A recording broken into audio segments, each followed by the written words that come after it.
ಓಂ ಗುರುಭ್ಯೋ ನಮಃ.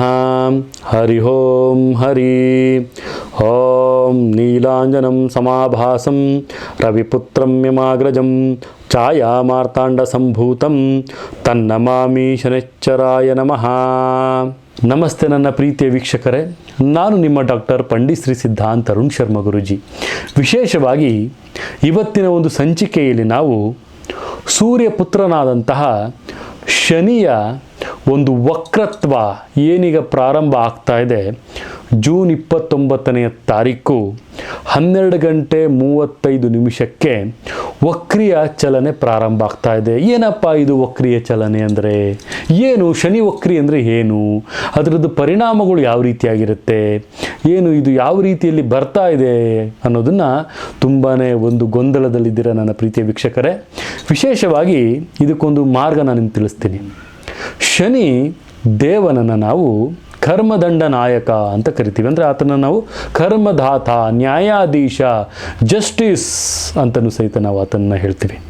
ವಿಶೇಷವಾಗಿ ಭೂಮಿಯ ಪಥದ ಮೇಲೆ ಎಲ್ಲ ಗ್ರಹಗಳ ಸಂಯೋಜನೆ ಆಗುವಂಥ ಸಂದರ್ಭದಲ್ಲಿ ಹಿಮ್ಮುಖವಾಗಿ ಚಲಿಸುವಂತಹ ಒಂದು ವೇಳೆಯನ್ನು ಶನಿ ವಕ್ರಿ ಅಂತಲೂ ಸಹಿತ ಹೇಳ್ತೀವಿ. ಅದೇ ಯಾವ ರೀತಿಯಾಗಿ ಹೇಳ್ಬೋದು ಅಂದರೆ, ಒಂದು ವೇಳೆ ಆತ ಯಾವುದಾದರೂ ರಾಶಿಯಲ್ಲಿ ಶನಿ ವಕ್ರವಾಗಿ ಚಲನೆಯನ್ನು ಮಾಡ್ತಾ ಇದ್ದಾನೆ ಅಂದರೆ ಅವರ ಜೀವನದ ಮೇಲೆ ಅಥವಾ ಕೆಳಗೆ ಆಗುವಂತಹ ಕೆಲವೊಂದು ಬದಲಾವಣೆಗಳು ಯಾವ ರೀತಿಯಲ್ಲಿ ಇರುತ್ತೆ ಅನ್ನೋದನ್ನು ಸಹಿತ ನಾವಿಲ್ಲಿ ನೋಡ್ತೀವಿ. ಅಂದರೆ ವಿಶೇಷವಾಗಿ ತನ್ನ ರಾಶಿ ಆಗಿರುವಂತಹ ಕುಂಭ ಒಂದು ರಾಶಿಯಲ್ಲಿ ಶನಿ ವಿರಾಜಮಾನವಾಗಿರ್ತಾನೆ. ಕುಂಭ ರಾಶಿಯಲ್ಲಿ ಜೂನ್ 29ರಂದು ಶನಿ ರಾತ್ರಿ 12:35 ವಕ್ರಿಯ ಚಲನೆಯನ್ನು ಪ್ರಾರಂಭವನ್ನು ಮಾಡ್ತಾ ಇದ್ದಾನೆ. ಇದು ನವೆಂಬರ್ 15ರವರೆಗೂ ಸಹಿತ ಈ ಒಂದು ವಕ್ರಿ ಚಲನೆಯೇ ಶನಿ ಮುಂದುವರಿಸ್ತಾ ಹೋಗ್ತಾನೆ. ಶನಿ ಈ ಒಂದು ವಕ್ರಿಯ ಚಲನೆ ಈ 12 ರಾಶಿಯಲ್ಲಿ ಯಾವ ರೀತಿಯ ಒಂದು ಪರಿಣಾಮಕಾರಿಯಾಗಿ ಬೀಳುತ್ತೆ. ಇಲ್ಲಿ ವಿಶೇಷವಾಗಿ ಶನಿ 2.5 ವರ್ಷ ಬೇಕು ಒಂದು ಪಥದಿಂದ ಮತ್ತೊಂದು ಕಂಪ್ಲೀಟಾಗಿ ಒಂದು ಸುತ್ತನ್ನು ಹಾಕಲಿಕ್ಕೆ ಪ್ರತಿಯೊಂದು ರಾಶಿಯಲ್ಲೂ ಸಹಿತ.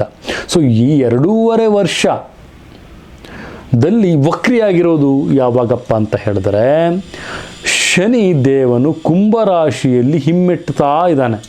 ಅಂದರೆ ಶನಿ ಹಿಮ್ಮೆಟ್ಟುವಿಕೆಯನ್ನು ನಾವು ವಕ್ರಿಯಾಗಿದ್ದಾನೆ ಅಂತಲೂ ಸಹಿತ ನಾವಿಲ್ಲಿ ತಿಳಿಸ್ಬೋದಾಗುತ್ತೆ. ವಿಶೇಷವಾಗಿ ಶನಿಯ ಒಂದು ಪ್ರಭಾವ ಕೆಲವು ರಾಶಿಗಳಿಗೆ ಕೆಟ್ಟದಾಗಿರುತ್ತೆ, ಇನ್ನು ಕೆಲವು ರಾಶಿಗಳಿಗೆ ಒಳ್ಳೆಯದಾಗಿರುತ್ತೆ. ಕರ್ಮದ ಆಧಾರದ ಮೇಲೆ ಶನಿಯ ಒಂದು ಪ್ರಭಾವ ಬೀರ್ತಾನೆ. ಶನಿ ಮಹಾತ್ಮನ ಒಂದು ಪ್ರಭಾವವನ್ನು ಬೀರ್ತಾ ಹೋಗ್ತಾನೆ.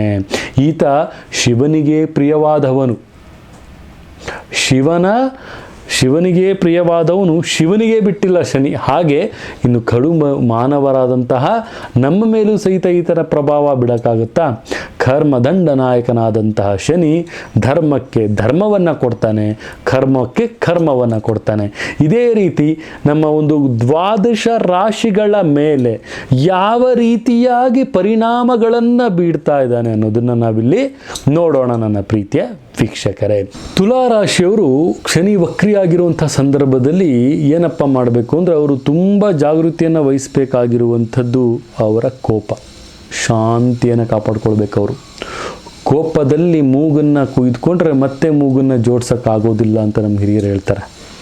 ವಿಶೇಷವಾಗಿ ಕೋಪದ ಕೈಗೆ ಬುದ್ಧಿಯನ್ನು ಕೊಟ್ಟು ಯಾವುದೇ ತಪ್ಪು ನಿರ್ಧಾರವನ್ನು ಮಾಡಿ ತಮ್ಮ ಒಂದು ಶಿಕ್ಷೆಯನ್ನು ತಾವೇ ಅನುಭವಿಸುವಂತಹ ಸಂದರ್ಭಗಳು ಬರುವಂತಹ ಸಾಧ್ಯತೆಗಳಿರುತ್ತೆ.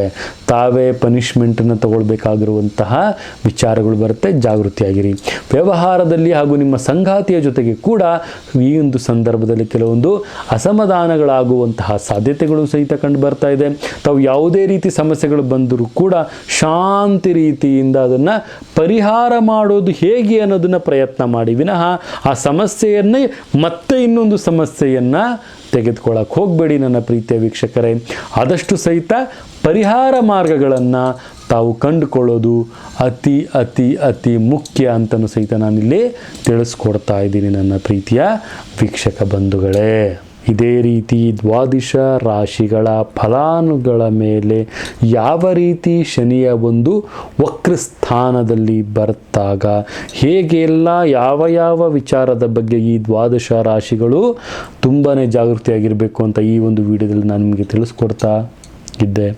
ಇದೇ ರೀತಿ ನಮ್ಮ ವಿಡಿಯೋಗಳನ್ನು ಲೈಕ್ ಮಾಡಿ, ಶೇರ್ ಮಾಡಿ, ಕಮೆಂಟ್ ಮಾಡಿ, ಇನ್ನು ಅತಿ ಹೆಚ್ಚು ವಿಡಿಯೋಗಳನ್ನು ನಾನು ನಿಮಗೆ ಮಾಡ್ತಾ ಹೋಗ್ತೀನಿ ಅಂತ ಹೇಳ್ತಾ ಬೆಲ್ ಐಕಾನ್ನ ಕ್ಲಿಕ್ ಮಾಡಿ, ಶೇರ್ ಮಾಡಿ, ಲೈಕ್ ಮಾಡಿ ಮತ್ತು ಕಮೆಂಟ್ ಮುಖಾಂತರ ತಮ್ಮ ಒಂದು ಪ್ರಶ್ನಾವಳಿಯನ್ನು ಸಹಿತ ತಾವಿಲ್ಲಿ ಕೇಳ್ಬೋದು. ಅದಕ್ಕೆಲ್ಲ ರೀತಿಯಲ್ಲೂ ಉತ್ತರ ಸಿಗುತ್ತೆ ಅಂತ ಹೇಳ್ತಾ ನನ್ನ ತಾಯಿ ಜಗನ್ಮಾತೆ ಶ್ರೀ ಕೊಲ್ಲೂರು ಮೂಕಾಂಬಿಕಾ ದೇವಿ ಪ್ರತಿಯೊಂದು ವೀಕ್ಷಕ ಬಂಧುಗಳಿಗೆ ಸುಖ, ಶಾಂತಿ, ನೆಮ್ಮದಿ ಮತ್ತು ಸಮೃದ್ಧಿ, ಸಂಪತ್ತು ಕೊಟ್ಟು ಕಾಪಾಡಲಿ ಅಂತ ಹೇಳ್ತಾ ಸರ್ವೇ ಜನ ಸುಖಿನೋ ಭವಂತು, ಸರ್ವ ಮಂಗಳಾನಿ ಭವಂತು.